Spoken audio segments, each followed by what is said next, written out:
Abhijay online classes में आप सभी का स्वागत है। आज हम पढ़ेंगे आपकी कक्षा 5 का पाठ 4 शूलपाणी। चलिए आप सब जल्दी से अपनी बुक निकालिए और साथ में पेंसिल भी निकालिए, ताकि मैं पढ़ूंगी तो आप मेरे साथ साथ उसे दोहराना और कठिन शब्दों पर अंडरलाइन भी करना। ओके, तो आज हम जो पाठ पढ़ेंगे बच्चों, ये महावीर स्वामी के जीवन से संबंधित है कि महावीर स्वामी ने अपने जीवन में अपने उपदेश से किस प्रकार एक राक्षस को भी वो एक सज्जन व्यक्ति बना देते हैं। तो आइए हम थोड़ा आज महावीर स्वामी के बारे में जान लेते हैं। महावीर स्वामी जी का जन्म ईसा से 599 वर्ष पूर्व चैत्र मास शुक्ल पक्ष में त्रयोदशी तिथि को बिहार में लिच्छवी वंश के महाराज सिद्धार्थ और माता त्रिशला देवी के यहाँ हुआ था। बच्चों, महावीर स्वामी ने 30 वर्ष की आयु में संसार का विरक्त राजवैभव, एक राजा के पुत्र थे, तभी उन्होंने अपना राजवैभव त्याग दिया और संन्यास धारण कर आत्म कल्याण के पद पर निकल गए। और बच्चों, आपको पता है महावीर स्वामी का जो जीवन था वो सत्य, अहिंसा, सादगी और पवित्रता का प्रतीक है। महावीर स्वामी की शिक्षा, महावीर स्वामी ने हमें जो शिक्षा दी वह यह है कि हमें हिंसा किसी भी रूप में नहीं करनी चाहिए। मतलब हमें लड़ाई झगड़ा किसी भी रूप में नहीं करना चाहिए, सदा सत्य बोलना चाहिए, निर्बल असहाय लोगों की और पशुओं को कभी सताना नहीं चाहिए, बल्कि उनकी मदद करनी चाहिए। उन्होंने कहा कि सभी मनुष्य अपनी जाति से छोटे बड़े नहीं होते हैं, वरन अपने कर्म से महान बनते हैं। तो चलिए हम हमारी आज का पाठ शुरू करते हैं। पाठ 4 शूलपाणी। जल्दी से, आशा है आपने सबने अपनी बुक निकाल ली होगी। भाषा सेतु का पाठ 4 शूलपाणी मैं पढ़ूंगी, आप मेरे साथ दोहराएंगे। शूलपाणी। बच्चों, यह कहानी भगवान महावीर के जीवन से संबंधित है। इसमें बताया गया है कि अपनी करुणा, सहानुभूति, धैर्य, विश्वास और सेवा भाव से किस प्रकार भगवान महावीर ने शूलपाणी नामक राक्षस को अपना शिष्य बना लिया। इस कहानी में यह भी बताया गया है कि मीठी बोली और शांत भाव से मनुष्य तो क्या, सर्प जैसा विषैला जंतु भी वश में हो जाता है। अर्थात भगवान महावीर कहते हैं कि यदि हमें मीठी वाणी बोले तो मनुष्य तो क्या, जो सर्प जैसा विषैला जंतु है वह भी हमारे वश में हो जाते हैं। तो चलिए हम पढ़ते हैं शूलपाणी। शाम ढलने लगी थी। भगवान महावीर विहार करते हुए आस्तिक नामक ग्राम के चैत्य में पहुँचे। बच्चों, चैत्य का मतलब होता है चिता संबंधी। पहले क्या होता था कि जो भी महान पुरुष जो जिनका निधन हो जाता था, जब उनका शवदाह किया जाता था, तो जो उनकी अस्थियां शेष बचती थी उन्हें एक जगह गाड़कर उसके ऊपर एक समाधि बना दी जाती थी और उसी को चैत्य कहते थे। और चूंकि वहाँ पर महापुरुषों की अस्थियां रहती, नीचे जमी हुई गड़ी हुई रहती थी बच्चों, तो जो बड़े बड़े ऋषि रहते थे, साधु सन्यासी रहते थे, तो वो उस स्थान को अपनी तपस्या करने के लिए बहुत ही पवित्र मानते थे। तो ऐसे ही भगवान महावीर भी आस्तिक नामक ग्राम में पहुँचे और एक वहाँ पर चैत्य में पहुँचे। ग्रामवासी भोजन करके विश्राम करने जा रहे थे। विश्राम का मतलब होता है आराम करने जा रहे थे। तभी उन्हें भगवान महावीर के आगमन का समाचार मिला। आगमन मतलब आने का समाचार मिला। पूरा गांव उनके दर्शन के लिए उमड़ पड़ा मतलब कि एकदम से बहुत ज्यादा भीड़ हो जाना। भगवान महावीर जिस चैत्य में ठहरे थे उसी में शूलपाणी नामक एक क्रूर राक्षस रहता था। क्रूर मतलब बहुत बुरा, भयानक। वो अपने हाथ में एक शूल जैसा नुकीला हथियार रखता था, इसी के कारण उसका नाम शूलपाणी पड़ा। शूल एक हथियार रखता था बच्चों, जो उसी के कारण उसका नाम क्या पड़ गया, शूलपाणी। उसके पास एक नाग था जिसका नाम था कौशिक, और वो विषैला था। विषैला मतलब बहुत ही जहरीला था, जिसके काटने के पश्चात कोई जीवित नहीं बचता था। मतलब जबकि कौशिक नामक सर्प यदि किसी को डस लेता था तो उसके काटने के बाद कोई भी जीवित नहीं बच सकता था। चैत्य बहुत पुराना होते हुए भी बहुत सुंदर था। उसके समीप ही गंडक नदी बह रही थी। एक नदी है बच्चों, उस नदी का नाम है गंडक। गंडक नदी बह रही थी। सामने रमणीक उपवन था। रमणीक मतलब बहुत ही सुंदर, उपवन मतलब बगीचा था। उसमें हर समय रंग बिरंगे सुंदर फूल खिले रहते थे।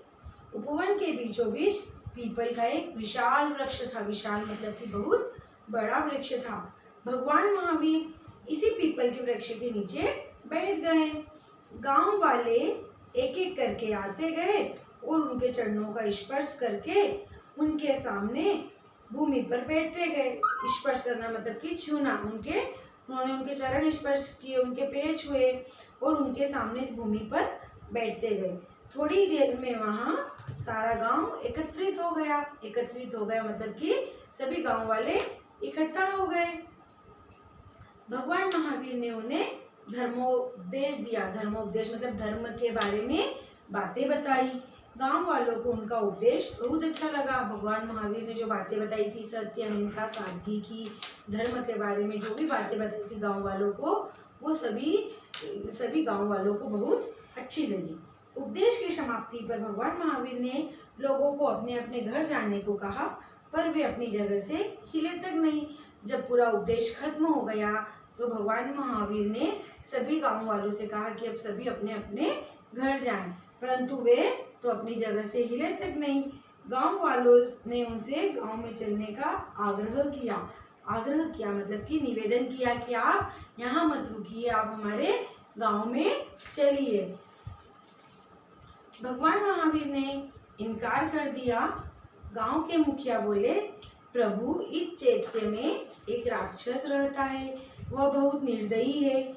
जो भी रात में यहाँ ठहरता है या इधर से गुजरता है वह उसे मार डालता है। भगवान महावीर ने बच्चों गांव में जाने से मना कर दिया। उन्होंने कहा, मैं तो इसी चैत्य में ठहरूंगा। तभी गांव के मुखिया बोलते हैं कि प्रभु, इस चैत्य में एक राक्षस है और वो बहुत निर्दयी है, मतलब कि उसमें दया नाम की चीज ही नहीं है। और जो भी रात में यहाँ ठहरता है, रुकता है या इधर से निकलता है, गुजरता है, वो उसे मार डालता है। भगवान महावीर उनकी बात सुनकर मुस्कुराए और बोले, तुम मेरी चिंता मत करो, वो मेरा कुछ भी अहित नहीं कर पाएगा।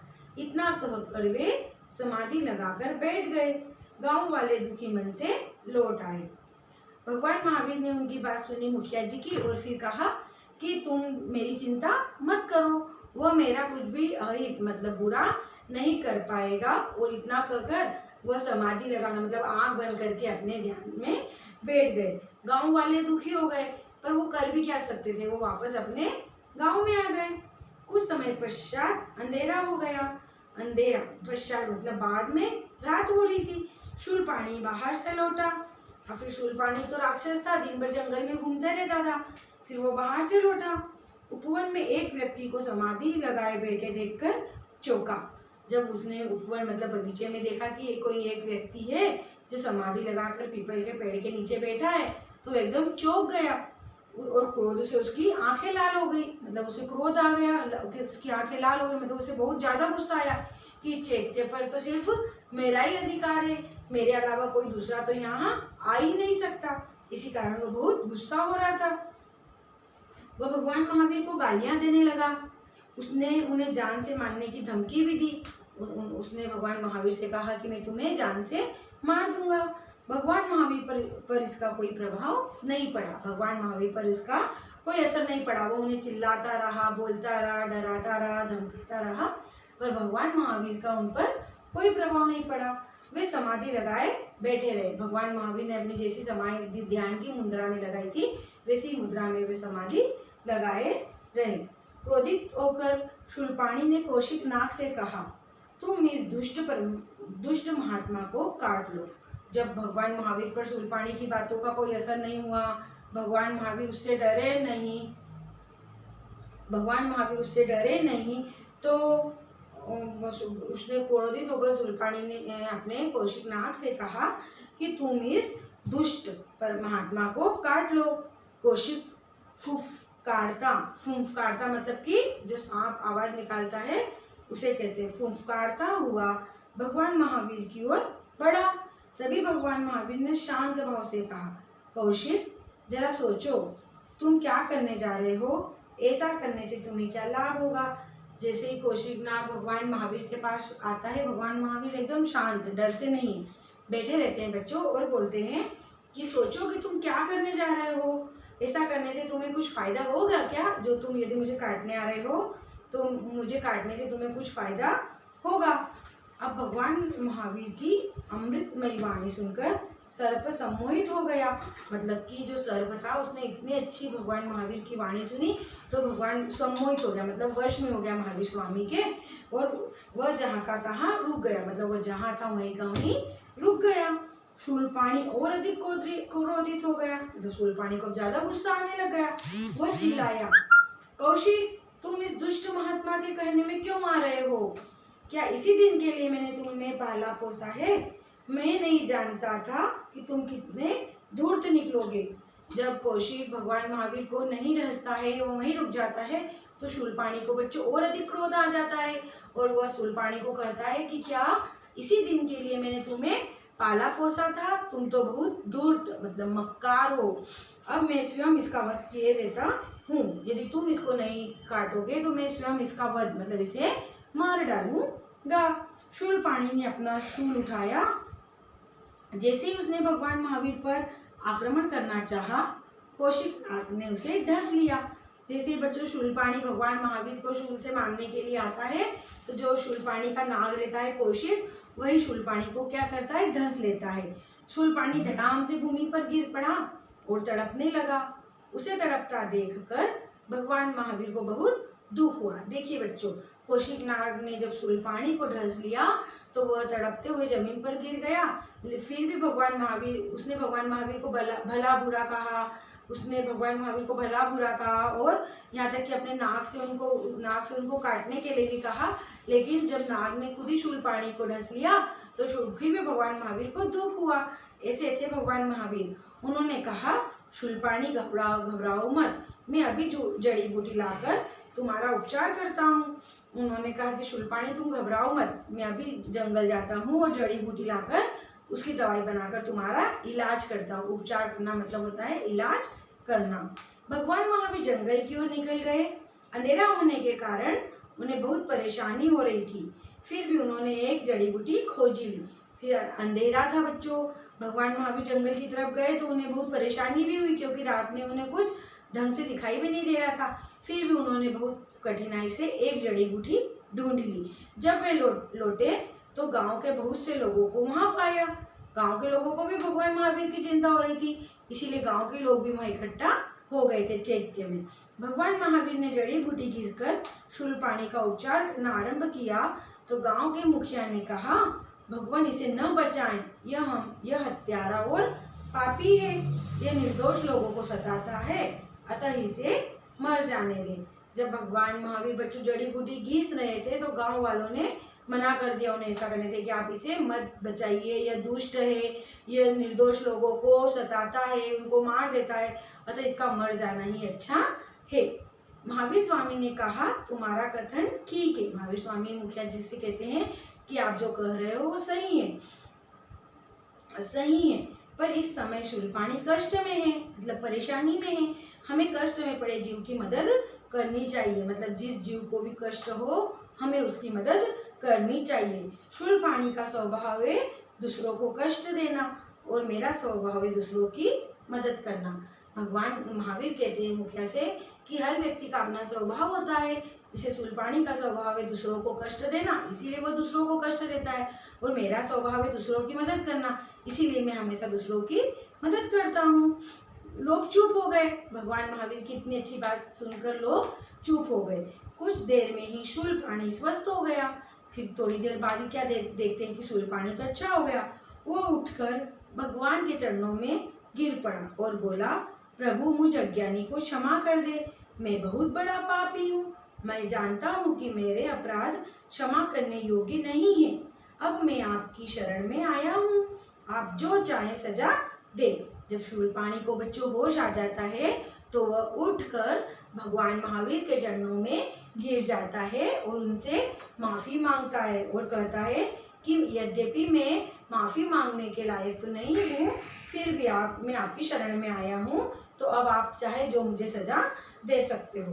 भगवान महावीर उसे उठाते हुए कहते हैं कि उठो वत्स, मतलब बेटा, सच्चे मन से किया गया प्रायश्चित ही सबसे बड़ी सजा है। अगर तुमने सच्चे मन से प्रायश्चित कर लिया, अपनी गलती मान ली, तो यही सबसे तुम्हारे लिए सबसे बड़ी सजा है, क्योंकि आगे से तुम अब ऐसी गलतियां नहीं करोगे।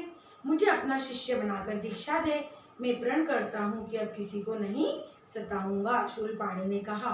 फिर शूलपाणी जो राक्षस रहता है बच्चों, वो भगवान से कहता है कि आप मुझे अपना शिष्य बना ले, और मैं प्रण मतलब प्रतिज्ञा लेता हूँ कि अब मैं किसी को भी नहीं सताऊंगा, मतलब किसी को भी परेशान नहीं करूँगा। भगवान महावीर ने उसके सिर पर हाथ फेरते हुए कहा, बस आज से तुम मेरे शिष्य हो। भगवान महावीर उसको अपना शिष्य बना लेते हैं। भगवान तुम्हारा कल्याण करेंगे। मानवता की सेवा करना ही सबसे बड़ा धर्म है, यही तुम्हारे लिए दीक्षा है।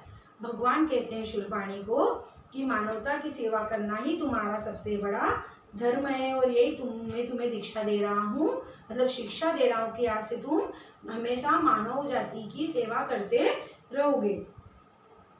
महावीर स्वामी से दीक्षा पाने के उपरांत, मतलब बाद में, दीक्षा मतलब शिक्षा, महावीर स्वामी से दीक्षा पाने के उपरांत शूलपाणी का जीवन दर्शन ही बदल गया। जीवन दर्शन मतलब कि उसका पूरा जीवन ही बदल गया। वह पहले जैसा अत्याचारी नहीं रहा, अब वह परोपकार में जीवन व्यतीत करने लगा। परोपकार मतलब दूसरों का उपकार करना।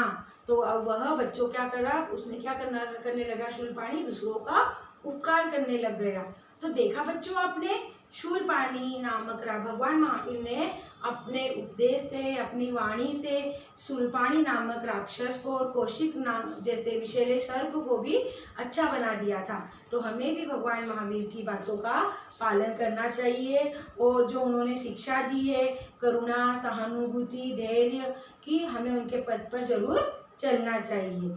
आशा है बच्चों आपको यह पाठ जरूर समझ में आया होगा। धन्यवाद।